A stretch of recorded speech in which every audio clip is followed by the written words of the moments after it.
அனைவருக்கும் வணக்கம். நம்ம இந்த வீடியோவில் தமிழ்நாட்டில் விடுதலை போராட்டம், ஏற்கனவே தேசிய காந்திய காலகட்டம் பார்த்தோம்.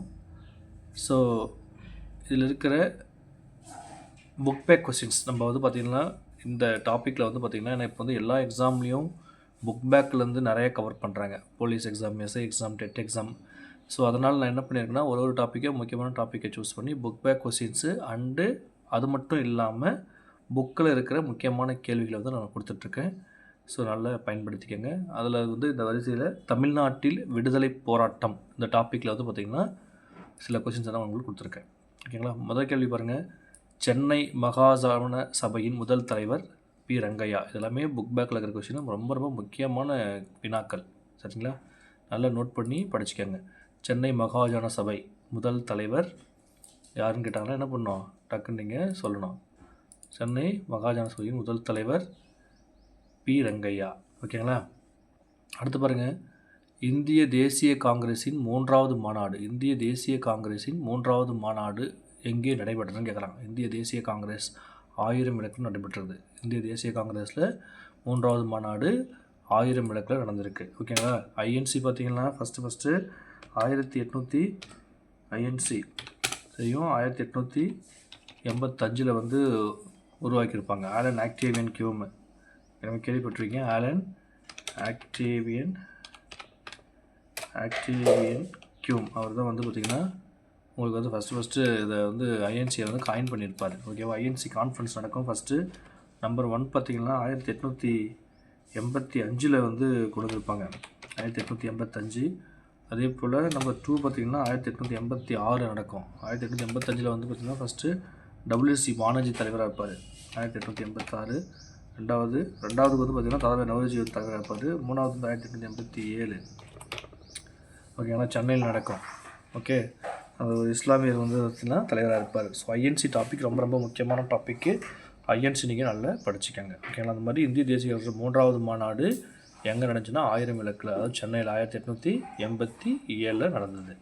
ஃபஸ்ட்டு 85, ரெண்டாவது 86, மூணாவது 87. ஓகே, ஃபஸ்ட்டு மும்பையில் நடக்கும், ரெண்டாவது கொல்கத்தா, மூணாவது சென்னை. ஓகேங்களா?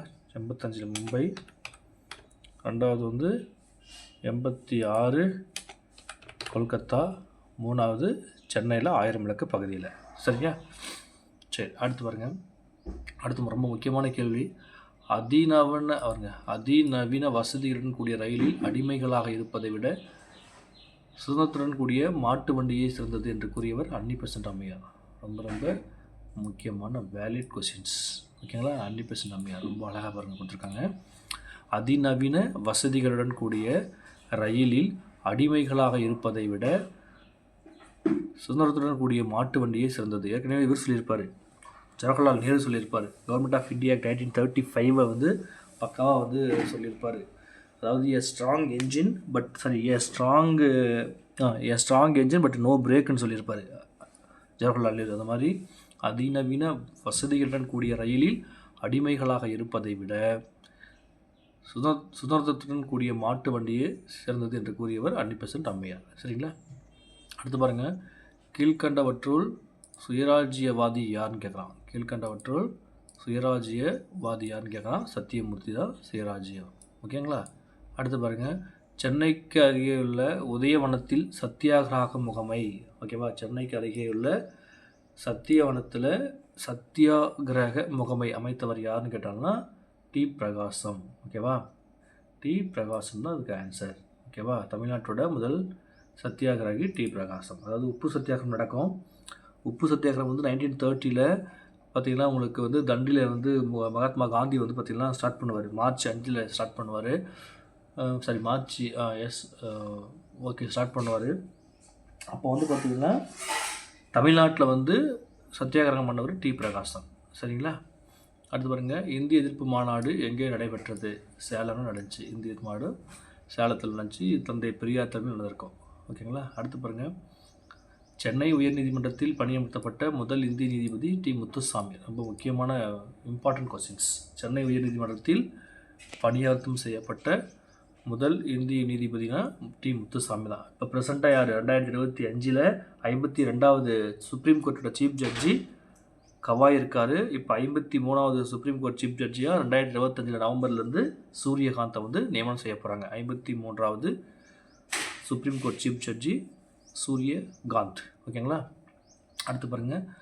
அப்போ சென்னை ஹைகோர்ட்டில் பணியமர்த்தப்பட்ட முதல் இந்திய நீதிபதி டி. முத்துசாமி. ஓகே. அடுத்து பாருங்கள். டேஸ் என்னும் ரகசிய அமைப்பை நீலகண்ட பிரம்மச்சாரி தொடங்கினார். ஓகேவா? பாரத மாதா சங்கம். ஓகேவா? பாரத மாதா சங்கம் என்ற ஒரு அமைப்பை வந்து நீலகண்ட பிரம்மச்சாரி என்ன பண்ணுவார்? தொடங்கியிருப்பார். இந்தியன் ஃப்ரீடம் ஸ்ட்ரகிள் வாரில் வந்து ஏன்னா பிரிட்டிஷ்காரனுக்கு எதிராக நம்ம போராடணும் அப்படின்னா அந்த பாரத மாதா சங்கத்தை ஸ்டார்ட் பண்ணி அங்கே வந்து இந்திய இளைஞர்களுக்கு துப்பாக்கி சுடும் பயிற்சிலாம் சொல்லிக் கொடுப்பார். யார்? நீலகண்ட பிரம்மச்சாரி. ஓகேங்களா? அடுத்து பாருங்கள். சென்னையில் தொழிற்சாலை. ஓகேங்களா? சென்னையில் தொழிற்சங்கங்களை தொடங்குவதில் முன்னோடியாக திகழ்ந்தவர். சென்னையில் தொழிற்சங்கங்களை தொடங்குவதில் முன்னோடியாக திகழ்ந்தவர் பிபி வாடியா.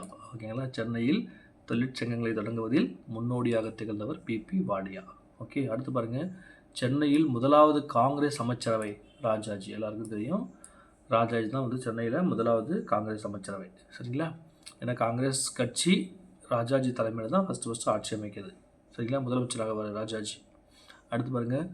டேஸ் முஸ்லீம் லீக்கின் சென்னை கிளை உருவாக்கியவர். யாகூப் ஹாசன். முஸ்லீம் லீக் வந்து 1906 வந்து உருவாகும். முஸ்லீம் லீக் வந்து 1906 நவாப் சலீமுல்லா தலைமையில் வந்து முஸ்லீம் லீக் கட்சியை வந்து உருவாக்குவாங்க. அதில் வந்து சென்னை கிளையை வந்து பார்த்திங்கன்னா யார் தலைமை? யாகூப் ஹாசன் தலைமையேற்று நடத்துவார். ஓகேங்களா? அடுத்து பாருங்கள். 1932 ஜனவரி 26 புனித ஜார்ஜ் கோட்டையின் உச்சியில் தேசிய கொடியேற்றியவர் ஆரியா என்ற பாசியம். ஓகேவா? 1932 ஜனவரி 26 புனித ஜார்ஜ் கோட்டையின் உச்சியில் தேசிய கொடி ஏற்றினார் ஆரியா என்ற பாசியம். தான் ரொம்ப ரொம்ப முக்கியமான வேலிட் கொஸ்டின்ஸ். ஏன்னா புக்கில் இருக்கிற கொஸ்டின்ஸு. ஸோ புக்கில் இருக்கிற கேள்வி என்றைக்கும் மிஸ் பண்ணாமல் நீங்கள் படிச்சுக்கணும். அப்போ தான் வந்து நம்ம சக்ஸஸ் பண்ண முடியும். செய்வினை செய்வான் செயல்வினை அவ்வினை உள்ளறிவாளன் உள்ளம் கொள். எப்படி ஒரு போட்டித் தேர்வை எதிர்கொள்ளணும், ஒரு போட்டித் தேர்வில் எப்படி பாஸ் பண்ணணும், அந்த ஒரு போட்டித் தேர்வில் எப்படி நல்ல ரேங்க் வாங்கணும் அப்படின்னா ஏற்கனவே போட்டித் தேர்வுகளில் வின் பண்ணவுடைய ஒரு சொல்கிற வார்த்தையை வந்து கேட்கணும். சரிங்களா? இதெல்லாம் அப்படியே கடந்து போயிடக்கூடாது. அப்போ 1932 ஜனவரி 26 ஏன்னா ஏன் அதை சொல்கிறாங்கன்னா 1932 பார்த்தீங்கன்னா அப்போல்லாம் வந்து என்னது இது செகண்ட் வேர்ல்டு வார் முடிஞ்சு இது நடக்கும். என்னது ரவுண்ட் டேபிள் கான்ஃபரன்ஸ் நடக்கும் 1930, 31, 32. அப்போ வந்து பார்த்திங்கன்னா பூனா இந்தியா ஒப்பந்தம் நடக்கும்.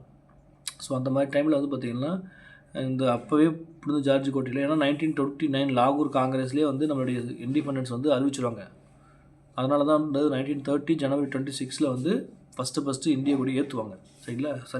இந்திய ஃப்ரீடம் ஸ்ட்ரகிள் வந்து பார்த்திங்கன்னா சுதந்திர நாளாக வந்து கொண்டாடுவாங்க அன்றைய காலகட்டத்தில். அந்த நினைவு கூறும் வகையில் தான் ஜனவரி 26 இந்தியன் கான்ஸ்டியூஷனை வந்து பார்த்திங்கன்னா அக்செப்ட் பண்ணிக்குவாங்க. சரிங்களா? ஸோ அந்த மாதிரி 1932 ஜனவரி 26 ஆரியா என்ற பாசியம் அவர் தான் புனித ஜார்ஜ் கோட்டையின் உச்சியில் தேசிய கொடியை ஏற்றினார். ஓகேங்களா? அடுத்து பாருங்கள். மிக சரியான கூற்று கேட்குறாங்க. சரியான கூற்று பாருங்கள். சென்னை வாசிகள் சங்கம் 1852 நிறுவப்பட்டது. ஓகேங்களா? சென்னை வாசிகள் சங்கம். அப்போ இது கரெக்டு. சென்னை வாசிகள் சங்கம் 1852 நிறுவப்பட்டது. அடுத்து தமிழில் வெளிவந்த தேசிய பொருளாதார. ஓகே, இது ரொம்ப முக்கியமான பாயிண்ட்டு. தமிழில் வெளிவந்த தேசிய பருவ இதழான சுதேசமித்திரன் 1891 தொடங்கப்பட்டது. அப்போ இது ரெண்டும் கரெக்டு. ஓகேங்களா? ஸோ 1, 2 சரி. ஓகேவா? அப்போ 1891 சுதேசமித்திரன் தொடங்குறாங்க. பாரதியார் வந்து பண்ணியிருப்பார். அதே போல் சுப்பிரமணியம் அவர் தான் ஃபஸ்ட்டு கொண்டு வந்துருவார். அதே போல் சென்னை வாசிகள் சங்கம் 1852 ஃபஸ்ட்டு நிறுவுறாங்க. சரிங்களா? அடுத்து பாருங்கள். ஒத்துழையாமை இயக்கத்தில் பெரியார் பங்கேற்கவில்லை. இது பாருங்கள் 2 வாட்டி சொல்லிட்டான். அப்போ இது கரெக்ட். ஆமாம், பங்கேற்கவில்லை. அடுத்து முஸ்லீம் லீக்கை சார்ந்த யாகூப் ஹாசனும் ராஜாஜி இயக்கமாக பணியாற்றினார். இது சரி. ஒத்துழையாமை இயக்கத்தில் தொழிலாளர்கள் கலந்து கொள்ளவில்லை. கரெக்டாக 2 மட்டும் சரி போட்டிருக்கான். அப்போ யாருமே கலந்து கொள்ள. ஒத்துழையாமை இயக்கம் தோல்விக்கு காரணமும் இதுதான். 1920 பார்த்திங்கன்னா ஒத்துழையாமை இயக்கத்தை காந்தியடிகள் நடத்துவார். ஏன்னா 1919 ஜாலியன் வாலாபாக் படுகொலை மிகப்பெரிய படுகொலை. சாயிபுதீன் கிச்லு, சத்யபால் மற்றும் சாயிபுதீன் கிச்லு 2 பேர்த்தையும் அரெஸ்ட் பண்ணிடுவாங்க. அந்த அரெஸ்ட்டை எதிர்த்து ஜாலியன் வாலாபாக்கில் வந்து பார்த்திங்கன்னா அந்த இந்தியாவோட அதாவது அந்த பைசாகி திருநாள், பஞ்சாபோட பைசாகி திருநாள், அந்த நியூ இயர் டே கொண்டு எல்லாம் கூடுவாங்க. ஜெனரல் டயர் பற்றியெல்லாம் சுட்டு கொன்றுவார். ஸோ அதனால் அதை எதிர்த்து காந்தியடிகள் ஒத்துழைமை இயக்கத்தை நடத்துவார். அதில் பெரியார் பங்கேற்கவில்லை, தொழிலாளர்கள் பங்கேற்கவில்லை, அதே போல் கள்ளுக்கடைகளுக்கு முன்பாக மறியல் செய்யப்படவில்லை. அப்போ எல்லாமே தப்பு. அப்போ ஒன்று ரைட்டான ஆன்சர் எதுனா இது மட்டும் தான் ரைட்டு. முஸ்லீம் லீக்கை சார்ந்த யாகூப் ஹாசன் ராஜாஜி நெருக்கமாக பணியாற்றினார். ஓகேங்களா? ஏன்னா இந்த யாகூப் ஹாசன் யார்? முஸ்லீம் லீக் கட்சியை தமிழ்நாட்டில் தலைவராக இருந்தார். ஓகேங்களா? அடுத்து பாருங்கள். ஓகே, அது பார்த்தீங்கன்னா அது பெருசாக இல்லை. திருநெல்வேலி எழுச்சி பார்த்திங்கன்னா திருநெல்வேலி எழுச்சியில் ஓகே அதுவும் பெருசாக இல்லை. அதில் திருநெல்வேலி கழகம் 2000 தண்டனை இதெல்லாம் நார்மலானது தான். அடுத்து பாருங்கள். இந்திய விடுதலை போராட்டத்தில் அன்னி பெசன்ட் அம்மையாருடைய பங்களிப்பு ரொம்ப முக்கியமானது. இந்திய விடுதலை போராட்டத்தில் அன்னி பெசன்ட் அம்மையாருடைய பங்களிப்பு. ஓகேங்களா? ஏன்னா அவங்க எந்த ஊருக்காரர் அன்னி பெசன்ட்? அவங்க பார்த்திங்கன்னா அயர்லாண்டுக்காரர். அங்கேருந்து இங்கே நம்மளுடைய இந்தியா மேலே அக்கறை கொண்டு இந்தியா மக்களுக்காக போராடுவார். ஓகேவா? அப்போ 1906 ஃபஸ்ட்டு போய் 1960 தன்னாட்சி இயக்கத்தை தொடங்கினார். இது கரெக்டு. ஓகேவா? 1916 தன்னாட்சி இயக்கத்தை தொடங்கினார். ஓகேங்களா? அடுத்து